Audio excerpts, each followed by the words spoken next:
جی چاچا جی نے غلط زبان کا استعمال کیا، گالیاں دیں تو ان کا فوری طور پر سافٹ ویئر اپ ڈیٹ کر دیا گیا، اور ہونا بھی چاہیے تھا کیونکہ اس طرح کی باتیں کرنا جرم ہے اور غلط بات ہے۔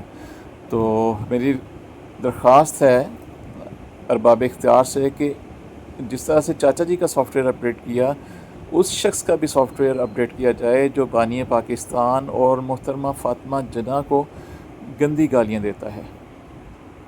جناح کا تعارف پیش کرے جس نو قائد اعظم اور اس طرح دے دیگر مبالغہ آمیز القابات نال نوازیا جاندہ ہے۔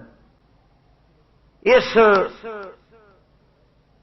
نام نہاد شخصیت دا تعارف کیوں کرانا پیا ہے، ضرورت کیوں محسوس ہوئی؟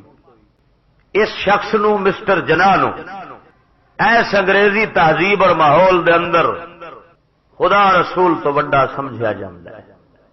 خدا رسول دی گل تے پیراں دے تھلے رلدی پئی، لیکن جناح دی گل نہ رلے۔ حکومت، سرکاری غیر سرکاری ادارے اس نو پیغمبر اور خدا رسول تو اتلا درجہ دیتی بیٹھے۔ اینو جدوں قائد اعظم آکھیا گیا اور بابا قوم، اور اس دی فاحشہ بہن نو آکھیا گیا مادر ملت، یہ انگریز دے پیچھے چلیا ہے، یہودیاں دے پیچھے چلیا ہے، اور اس دے پیچھے چلن والا او رسول اللہ دے پیچھے کیویں چل سی؟ ضروری ہے کہ اس دا حقیقی رخ پیش کیتا جاوے تاکہ قوم اس کو نفرت کھا کے اس انگریزی بت نو کنڈ کر کے مر خدا رسول دے پیروکار بن جا۔ اور یہ قسم خدا کی قائد اعظم نہیں ظالم اعظم تھا، میں دلائل سے پیش کروں گا۔